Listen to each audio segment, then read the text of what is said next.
नमस्कार, MP talk show में आपका स्वागत है। जैसा आप सभी लोगों को पता है कि अब जो है चुनावी साल 2027 विधानसभा का आ चुका है, लेकिन 2027 विधानसभा चुनाव के पहले उत्तर प्रदेश में एक सेमीफाइनल होना है, जिसमें जो है कई जो है शिक्षक एमएलसी और स्नातक एमएलसी के चुनाव होने हैं। शिक्षक एमएलसी में जहाँ शिक्षक भाग लेते हैं, स्नातक एमएलसी में आम स्नातक जो 3 साल पुराने स्नातक होते हैं वे भाग लेते हैं। आज हमारे साथ भारतीय जनता पार्टी के बहुत ही जो है कर्मठ नेता और संभावित उम्मीदवार कह लीजिए अशोक राठौर जी हैं। अशोक राठौर जी जो है शिक्षा से जुड़े रहे हैं और स्नातक चुनाव में जो है इस बार उनकी तैयारी भी भारतीय जनता पार्टी से है। क्या होंगे उनके मुद्दे और क्या होगा भविष्य में, इस पर सारी चीज पर हम लोग बातचीत करेंगे। तो देर ना करते हुए हम आपको अशोक राठौर जी से मुलाकात करवाते हैं। अशोक सर, एक बार फिर हमारे टॉक शो में आपका बहुत बहुत स्वागत है। सबसे पहले तो जैसे कि मैंने बताया, क्या 2026 नवंबर में होने वाला स्नातक एमएलसी का चुनाव 2027 मार्च अप्रैल में होने वाले विधानसभा चुनाव का सेमीफाइनल होगा? पहले तो एमपी टॉक शो में मैं आपका स्वागत करता हूं। मैं अशोक राठौर, भारतीय जनता पार्टी से सब जानते हैं आपको जी, नेता हूं और मुझे मुख्य रूप से शिक्षक नेता के रूप में प्रदेश में जाना जाता है। आप लोगों का अपना नजरिया है कि ये फाइनल होगा, तो उसके पहले ये सेमीफाइनल होगा। फिलहाल ये बात सही बात है कि 16 सीटें जो ग्रेजुएट और शिक्षक की होती हैं, उसमें से 11 सीटों पर प्रदेश भर में चुनाव है। जी जी जी। ये हमारे लिए, पार्टी के लिए एक चैलेंज निश्चित तौर पर होगा, लेकिन मैं उसको एक सेमीफाइनल के रूप में नहीं मानता। और नवंबर 2026 में ये संभावित चुनाव है। इसके पहले आज हम दिसंबर में 29 दिसंबर को बैठे हुए हैं। हम आपके माध्यम से पहले तो अपने सभी चाहने वालों को, शुभचिंतकों को, पार्टी के बंधुओं को 2025 में अगर कुछ गलती हो गई उसके लिए सॉरी करेंगे।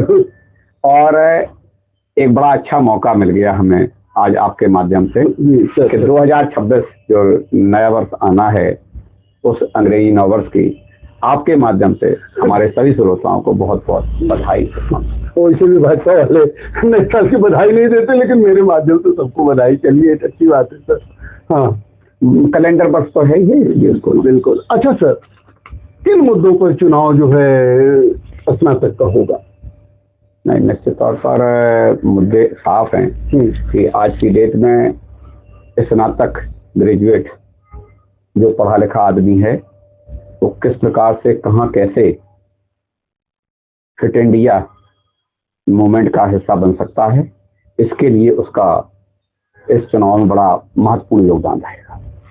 बेरोजगारी तो बहुत बढ़ रही, बेरोजगारी पर तो सरकार को घेर रही है। पढ़े लिखे लड़के जो बेरोजगार हैं, आखिर ये मुद्दा, बेरोजगारी का मुद्दा क्यों नहीं भाजपा बनाती? मुझे लगता है कि जो रोजगार आज की डेट में, अच्छा ईमानदारी से आप भी इसी समाज में रह रहे हैं, आप भाजपा के पिछले 10-11 साल पहले जो शासन रहा, तब की बेरोजगारी दर और आज की बेरोजगारी दर, आज मुझे लगता है ज्यादातर लोग अपना काम करके आगे बढ़ रहे हैं।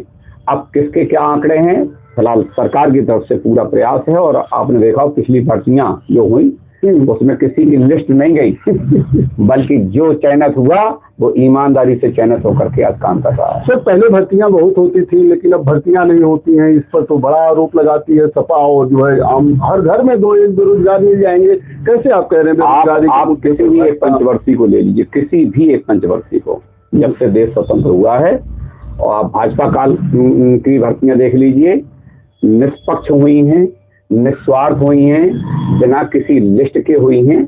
और हम मानते हैं कि बेरोजगारी है, लेकिन बेरोजगारी किस दर से घटाई जा सकती है, उसके लिए क्या प्रयास होगा, इसके लिए भारतीय जनता पार्टी हमेशा से प्रयास करती रही और उसका प्रयास नहीं चल रहा है। राज्य शिक्षक चयन आयोग का गठन जो हुआ, संयुक्त राज्य शिक्षक चयन आयोग का गठन उत्तर प्रदेश सरकार ने किया, आज तक उसके तहत एक भी भर्ती नहीं हुई, एक भी वैकेंसी नहीं आई। आप केवल इंतजार करिए, अच्छा, एक सुखद परिणाम आपको जल्दी प्राप्त होने वाला है और ये आपको 2026 में ही मिल जाएगा। सर, लोक सेवा आयोग, उत्तर प्रदेश का, चाहे यूनियन पब्लिक सर्विस कमीशन हर साल जो है भर्ती निकालती है। अच्छा, आप रिटायर्ड शिक्षक रहे हैं, चलिए, क्या शिक्षक हर साल रिटायर नहीं होते हैं कॉलेजों से? प्रत्येक साल होते हैं, और आप देख रहे हैं भर्ती नहीं होती है, लेकिन जब भी होती है, ये हो सकता है 1-2 साल बाद हो, लेकिन जितने चयनित पद होते हैं वो इस समय भरे जा रहे हैं। आप गवर्नमेंट स्कूल को इस समय ले लीजिए सर, किसी भी गवर्नमेंट स्कूल को ले लीजिए, पिछले 5 साल पहले देख लीजिए उनकी वैकेंसियों की संख्या और आज की संख्या देख लीजिए। विद्यालय भी बढ़े हैं और उसमें शिक्षक भी बढ़े हैं। सर, लोक सेवा आयोग में जजों की कापियां बदली गई, ये जो है कोर्ट में मामला आया और लोक सेवा आयोग ने माना, ये अभी आपकी सरकार की ही देन है। हमारी सरकार की देन नहीं है, और हमारी सरकार की देन नहीं। आप अपने इस शब्द को वापस लें, हमारी सरकार की देन नहीं है, बल्कि जो गलत सिस्टम चल रहा था उसी सिस्टम को अपनाने वाले लोग अपनी आदत से बाज नहीं आ रहे हैं, उसको हमारी सरकार ठीक कर रही है। जल्दी से मैं फिर कह रहा हूँ, एक सुखद परिणाम आपके सामने। लोक सेवा आयोग की भर्तियों पर घोटाले का मुद्दा बनाकर केशव प्रसाद मौर्य ने आंदोलन किया। आज उप मुख्यमंत्री भी है, तब से आज तक पता नहीं चला कि लोक सेवा आयोग में क्या प्रॉब्लम थी। बहरहाल, आप ये बताइए, आप तो संवित पोषित शिक्षक के जो है नेता भी रहे हैं। संवित पोषित विद्यालय में जो संवित पोषित शिक्षक हैं, उनके मानदेय को लेकर जो बराबर बातें उठती रही। समाजवादी पार्टी की सरकार थी, कुछ तो मानदेय भी देती थी, भारतीय जनता पार्टी ने तो उसको भी बंद कर दिया। और समान वेतन और समान सेवा की जो लड़ाई आप लड़ते थे, वो कहाँ चला गया भारतीय जनता पार्टी के नेता होने के बाद? मुझे लगता है कि इस पर एक गहन चिंतन की आवश्यकता है। भाजपा को, सभी लोगों को आवश्यकता, समाज को आवश्यकता, सरकार भाजपा की है तो समाज को आवश्यकता। मैं जो बात बता रहा हूँ उसमें पिछली सरकार में जो भी कमी रही, उसके अंतर्गत इस सरकार ने एक प्रयास किया। आपने अभी देखा हो, माननीय मुख्यमंत्री योगी जी ने सबके लिए, चाहे किसी भी प्रकार का शिक्षक हो, उसके लिए जो मेडिकल की सुविधा उपलब्ध कराई है, मुझे लगता है उस मानदेय से ज्यादा है।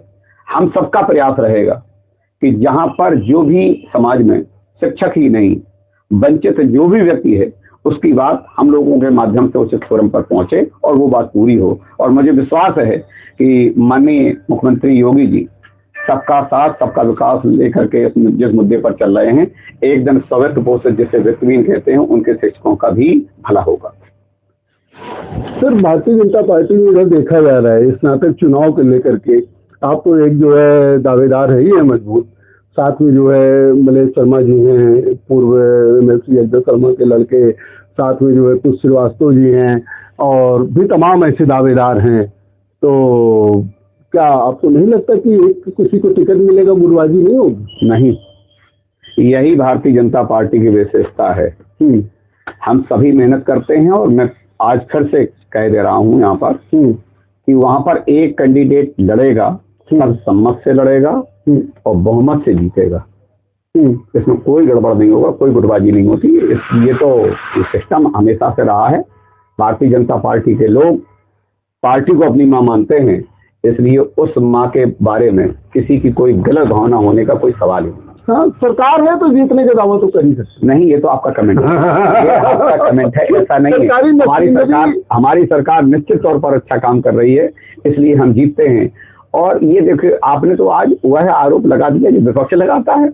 विपक्ष की बात कर, अरे नहीं, विपक्ष कहता है वो जहाँ जीत जाता है वो कहता है ईवीएम सही है, उससे देवता है, उससे अच्छा कुछ नहीं हो सकता। जहाँ हार जाता है वहीं कहने लगता है। भारतीय जनता पार्टी का एक एक व्यक्ति मेहनत करता है, जिसके आधार पर उसका अच्छा परिणाम आता है। आज आप किसी भी क्षेत्र में ले लें, भारत की जो उन्नति, भारत की जो उन्नति दिखाई दे रही है, उसमें निश्चित तौर पर भारतीय जनता पार्टी के लोगों का, छोटे से छोटे कार्यकर्ता का, बड़े से बड़े नेता का और माननीय योगी और मोदी जी का वो योगदान है जिसको भुलाया नहीं जा सकता। इसलिए निश्चित तौर पर ठीक काम करें। वर्तमान विधायक डॉक्टर मान सिंह के कामों से, जो स्नातक MLC है, उससे जो है अशोक राठौर जी कितना संतुष्ट है? मुझे लगता है कि मैं दूसरे के काम से असंतुष्ट होने का कौन सा ठेकेदार होता? नहीं, आप नेता हैं, आप उसी चीज की तैयारी कर रहे हैं। नहीं, मैं दूसरे को क्यों देखूं? मैं कह सकता हूं केवल और केवल भारतीय जनता पार्टी से चुना हुआ कोई भी विधान परिषद सदस्य या विधानसभा सदस्य अपना काम बड़ी मजबूती से करता है और जब कंपेरेटिव होता है, जब कंपेयर होता है, तुलना होती है, तो भारतीय जनता पार्टी का जो कैंडिडेट है, जो विधायक चुना गया है, वो अच्छा काम करता है। और मैं भी मानता हूं कि जो लोग चुने गए हैं उनसे हमारा काम बेहतर होगा। मतलब मान सिंह बेहतर काम कर रहे हैं। मैं तो किसी पे, मैंने फिर से कहा, मैं किसी को क्यों क्या कहूं, ये जनता देख रही है और जनता सब देखती है, उसी का आकलन करके 5-6 साल बाद ये मौका मिलता है। उन्हें अच्छा काम किया होगा तो उन्हें पुरस्कार मिलेगा, उन्हें खराब काम किया होगा तो सजा मिलेगी। हम कैंडिडेट होने के बाद दूसरे पे आरोप क्यों लगाएंगे, और लगाना उचित भी नहीं है। अच्छा, आप देखिए, डॉक्टर मान सिंह का कहना है कि पीडीए बहुत मजबूत है और समाजवादी पार्टी पीडीए के रथ पर सवार होकर चुनाव जीतने जा रही है। भारतीय जनता पार्टी कहाँ है? मुझे लगता है कि आप आज पहली बार एक विपक्ष के रूप में, के वक्ता के रूप में, या डॉक्टर मान सिंह के प्रवक्ता के रूप में हमसे बात कर रहे हैं। पत्रकार के ऊपर आरोप लगाना गलत सही नहीं होता है। पत्रकार तो विपक्ष का होता ही है। नहीं, पत्रकार सवाल करता है। अगर आप सत्ता पक्ष के हैं, नहीं, आपको सुनना पड़ेगा, आप सत्ता पक्ष के हैं, सत्ता पक्ष से सवाल अगर होता है तो वो विपक्ष का ही सवाल होता है। चलिए, तो सत्ता पक्ष से सत्ता क्या सवाल करेगा? उसके लिए सत्ता पक्ष से आप जाएंगे, आप बेरोजगारी के मुद्दे पर एक लाइन नहीं बोलेंगे, आप सभी पोषित शिक्षकों के वेतनमान बढ़ाने पर एक लाइन नहीं बोलेंगे, क्योंकि सत्ता पक्ष से है। मुझे लगता है एक दिन आपने इस प्रकार की लाइन डाली तो उसका मैंने जवाब दिया था। सत्ता पक्ष के लोग पूरी हर बात उठाते हैं, उनकी बात सदन में नियम 105 के तहत स्वीकार होती है। विपक्ष वाला केवल बोल देता है, बोल देने से काम नहीं होता है। धरातल पर इतने विकास कार्य हो रहे हैं, हर जो विधायक करा रहा है। आपको क्या लगता है वो चिल्ला चिल्ला के करा? मैं तो वही पूछ रहा हूँ, क्या पीडीए जो है जिस तरीके 2024 में जो है सफलता पाई थी, क्या नहीं लगता कि जो है स्नातक चुनाव में पीडीए मजबूत होगा? आपको नहीं लगता कि पीडीए में सबसे ज्यादा भागीदारी आज भारतीय जनता पार्टी में है? विपक्ष केवल चिल्लाता है, क्या विपक्ष का नेता और पीडीए का नहीं है? उसी पार्टी की जिसकी आप बात कर रहे हैं उसका विपक्ष का नेता पीडीए का नहीं है। और हमारे यहाँ जो भी पीडीए का तो पहला पी ही पंडित है। अगर अगर ये मानते हैं पी फॉर पंडित है तो निश्चित तौर पर हम आपका स्वागत करते हैं। और मुझे किसी से नहीं, मैं कह सकता हूँ कि भारतीय जनता पार्टी सब समाज के लिए कार्य करने वाली एक पार्टी है और सब समाज के लिए कार्य कर रही है। जो समाजवादी पार्टी का पीडीए है उसकी मजबूती भाजपा में मजबूत रूप से दिखाई देती है, बकाया सबके दिखावे। अच्छा, एक चीज और बताइए, क्या कहते हैं कि वोटरों की जागरूकता 10 जिले हैं, फिर भी अब की बार तो वोटर ज्यादा बने हैं, लेकिन फिर भी उस हिसाब से नहीं बन पाए। आपको लगता है एसआईआर का काम जो हो रहा था उसने जो है वोटरों को की संख्या बढ़ाने में बाधा उत्पन्न की? हमने बीच में प्रतिवाद किया तो कम से कम अब आप सही लाइन पे आए। एसआईआर के काम से निश्चित तौर पर शिक्षक और स्नातक जो बोर्ड बनना चाहिए वो नहीं बन रहा है। एक तो सबसे बड़ी विडंबना ये है कि लोगों को ये नहीं मालूम होता है कि हर बार नया बोर्ड बनना, ये भी आपने भी महसूस किया होगा। हर आदमी को लगता है मैं तो वोटर था। बीच में एसआईआर के काम के कारण तो ये आ गया, उन्होंने कहा कि नहीं हमारे यहाँ तो बीएलओ आया था, मैंने सही करा दिया था। उसे यही नहीं मालूम है कि एसआईआर से विधानसभा या लोकसभा का मतदाता शुद्ध हो रहा है, जबकि आप स्नातक वाले में नए सिरे से फॉर्म भरना पड़ेगा। इससे निश्चित तौर पर हमारा नुकसान हुआ है, लेकिन क्षेत्र के मतदाताओं को इस बात के लिए धन्यवाद देंगे कि पिछली बार 1,57,000 के सापेक्ष इस समय उसका 1.5 गुना कम से कम वोट बनने जा रहा है। 2-3 चरणों में 6 जनवरी को ही प्रकाशित हो जाएगा। लगभग 3 लाख वोट बन जाएगा। 2.25 नहीं होगा, 2.5 से कम नहीं होगा। 2.5 से कम। और मुझे लगता है अभी एक चांस और मिलेगा। उस चांस के तहत ये जो 1.5 लाख था वो 3 लाख के आसपास की वोटर लिस्ट यहाँ पर प्रकाशित हुई। नहीं तो ज्यादा चीज बताइए, आप तो जो है शिक्षक एमएलसी का भी चुनाव लड़ चुके हैं और जो है स्नातक एमएलसी में भी तैयारी कर रहे हैं। शिक्षक एमएलसी में भी आपका मुकाबला जो है सुरेश त्रिपाठी से होता था, स्नातक एमएलसी में फिर जो है सुरेश त्रिपाठी तैयारी कर रहे हैं। आप अपनी चुनौती या भारतीय जनता पार्टी की चुनौती कह लेता हूं मैं, सुरेश त्रिपाठी को मानते हैं या डॉक्टर मान सिंह को मानते हैं? समाजवादी पार्टी। सुरेश त्रिपाठी शिक्षक एमएलसी में तो समाजवादी पार्टी को तीसरे नंबर पर ढकेल दिए थे। अब शिक्षक वाला चुनाव नहीं है, शिक्षक में चुनाव वोट था 40,000। अच्छा, इसमें बनेगा कम से कम 2,80,000, 7 गुना वोट होता है। इसलिए क्योंकि मैं शिक्षक से 2010-2017 ये चुनाव लड़ा हूँ तो मुझे आइडिया है कि सामान्य शिक्षक में और एक ग्रेजुएट में कितना अंतर होता है। और एक 7 गुना जहां वोट बनने जा रहा हो, 8 गुना वोट बनने जा रहा हो, वहाँ बेकार के मुगालते पालना मुझे लगता है किसी के लिए श्रेयस्कर नहीं होंगे। कहा तो ये यार है सुरेश त्रिपाठी ने पर्सनल अपने व्यवहार से बहुत ढेर सारे वोट बनवाए हैं। मैंने कहा कि आपने भी देखा, हमने भी देखा, सबने देखा, और इस देखने में सबको ये ज्ञात हो गया कहाँ कितना किसने वोट बनवा पाया है। निश्चित तौर पर ग्रेजुएट का वोटर है, और ग्रेजुएट का वोटर में जो लड़ाई होगी वो दोनों पार्टियों की होगी, और अगल में कोई क्या कर रहा है इससे हमें बहुत मतलब नहीं है। अशोक राठौर जी ने कितने वोटर लगभग बनवाए होंगे 10 जिलों? इस समय 2,20,000 30,000 के आसपास वोट बनने वाला है। इसमें 1/3 पार्टिसिपेशन 10 जिले से अशोक राठौर का है। अशोक राठौर ने खुद प्रयास से या जो है अशोक राठौर की टीम, भाजपा की टीम 1/3 नहीं, हमारी जो अपनी टीम है उसका 1/3, और भारतीय जनता पार्टी के प्रयास से। ये क्यों ऐसा होता है कि जो चुनाव लड़ने की तैयारी करते हैं वही बेचारे मेहनत करते हैं और पार्टियां नहीं? ऐसा नहीं, हम लोगों के जब हमें पार्टी से चुनाव लड़ना है तो हम एक दूसरे के पूरक होते हैं। 1/3 अगर कैंडिडेट तैयारी करता है तो 1/3 पार्टी उसका सहयोग करती है। इसलिए हम आज की डेट में कुल मिला के कह सकते हैं कि बने हुए वोटरों में लगभग 1,40,000 से 1,50,000 का पार्टिसिपेशन भारतीय जनता पार्टी और व्यक्तिगत अशोक राठौर का है। ये विश्वास कुछ श्रीवास्तव तो 2 साल से मेहनत कर रहे हैं। क्या दावा कर ले? मैंने कहा त्रिपाठी क्या दावा कर ले, मनोज शर्मा क्या दावा कर ले? चुनाव लड़ने वाले लोग, भारतीय जनता पार्टी से प्रत्याशी होने के उम्मीदवार लोग निश्चित तौर पर मेहनत कर रहे हैं, और सबके अपने अपने दावे हैं, और ये दावे आने वाले समय में पब्लिक को पता बन जाता है तो पता लग जाता है किसके दावे। जैसे इसके पहले जब हमारा आपका इंटरव्यू हो रहा था तो आपने कहा कि एक आदमी का 1 लाख दावा है एक जनपद से। तो मैंने कहा था कि प्रिय बंधु ध्यान रखें कि प्रथम प्रयास में अगर 1 लाख वोट भी प्रयागराज में बन जाता है सबका मिला करके तो अभी बड़ी बात हो, तो ये पूरा तो नहीं हुआ। 95,000 बनता है, 89,000। अच्छा, 89,000 बना हुआ है, और उसमें सबका प्रयास है। मैं फिर कह रहा हूँ यहाँ पर कोई एक कैंडिडेट जो दूर नहीं। प्रयागराज से सबसे ज्यादा वोट बने। आज उप मुख्यमंत्री केशव प्रसाद मौर्य प्रयागराज में थे, आपकी मुलाकात भी हुई होगी, क्या हुआ? आश्वासन दे दिया अशोक जी तैयारी करिए आपका टिकट हो गए? मुझे लगता है इस प्रकार की बात कोई सोच भी नहीं सकता। कहने की बात तो अलग है, ये अंदर की बात है। अच्छा, मतलब अंदर बोला बताएंगे नहीं? इस प्रकार की बात कहीं होती नहीं। हर आदमी को जो कैंडिडेट होता है उसको विश्वास रहता है, अपना काम करता है, और काम करते रहना चाहिए, इसमें कहीं कोई बुराई नहीं है। और रही बात घूमने की, तो मुझे तो लगातार संपर्क में रहता हूँ, 10 जिले में रहता हूँ, इसीलिए लोग। इलाहाबाद में ज्यादा वोटर है तो यहाँ ज्यादा रहना पड़ेगा। दरअसल वोट भी लोकसभा और विधानसभा की जो वोटर लिस्ट होती है उसी के अकॉर्डिंग रहता है। इस प्रयागराज में 46 लाख वोटर लोकसभा विधानसभा का था। बिल्कुल। SIR के बाद 35-36 लाख लगभग 11,50,000 बना 56,000। अच्छा, यहाँ 35-36 लाख वोट है, जबकि जनपद जालौन में 10 लाख प्लस वोट है टोटल। अब 11 लाख का अगर भाग दे दें तो 3 गुने से ज्यादा है कि नहीं? जितना वहाँ वोट है उतना यहाँ कट गया।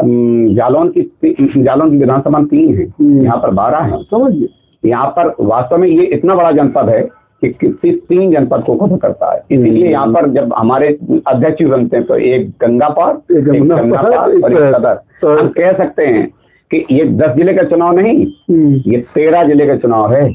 यहाँ पर 2 अध्यक्ष झांसी में बनते हैं और 3 अध्यक्ष प्रयागराज में बनते हैं। तो जहाँ ये बात सही है। यहाँ पर ये बताइए, पहले देखा जाता था स्नातक MLC हो या शिक्षक MLC हो, वोटिंग परसेंटेज कम होते थे।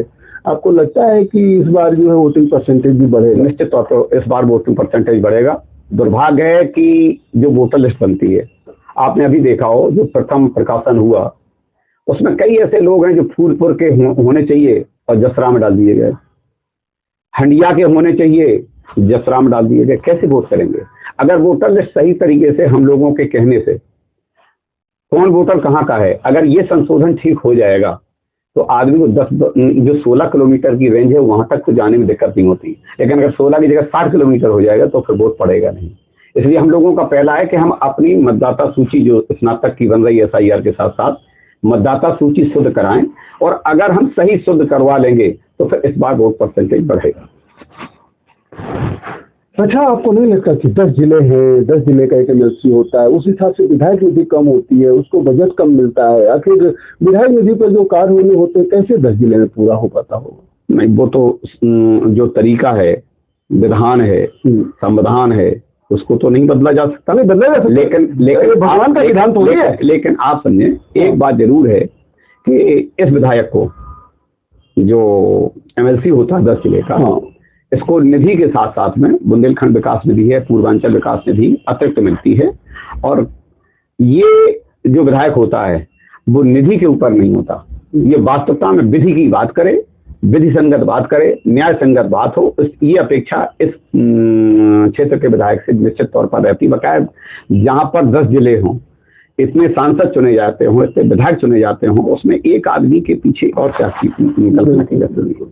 अच्छा, अब अशोक राठौर जो है अगर चुनाव जीतते हैं, उनको भाजपा टिकट देती है, तो उनके क्या कार्य होंगे?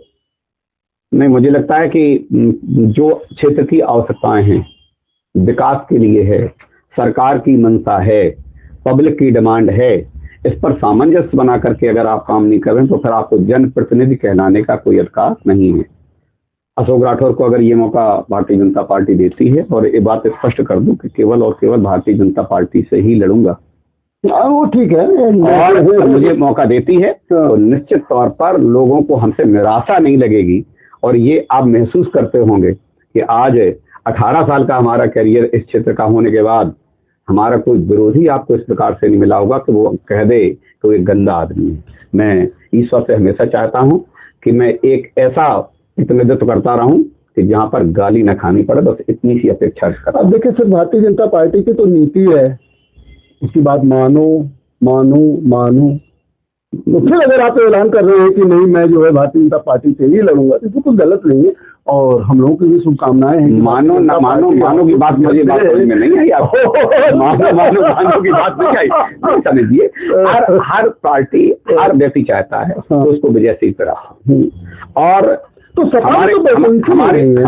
हमारी पार्टी भी पूरा प्रयास करती है उसके कार्यकर्ता का सम्मान रहे, और कार्यकर्ता भी जब उसको सम्मान मिलता है तो अपनी पूरी निष्ठा के साथ उसके साथ कार्य करता है, उसी से विजय श्री हमें प्राप्त होती है।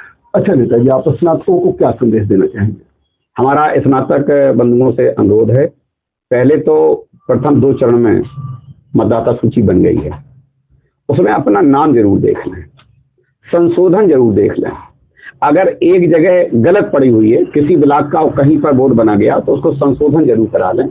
मुझे लगता है कि अभी एक मौका हमें और मिलेगा जहां पर जो छूटे हुए लोग हैं वो पूरा करा लें, और जो ग्रेजुएट साथी हैं उनके लिए केवल एक ही है कि सरकार निरंतर उनके भले के लिए प्रयास कर रही है, उसमें हम जैसा व्यक्ति पहुंचने के बाद में उनकी जो समस्या है उचित फोरम पर पहुंचाना, उसको निस्तारित कराना, ये हमारा प्रयास रहेगा।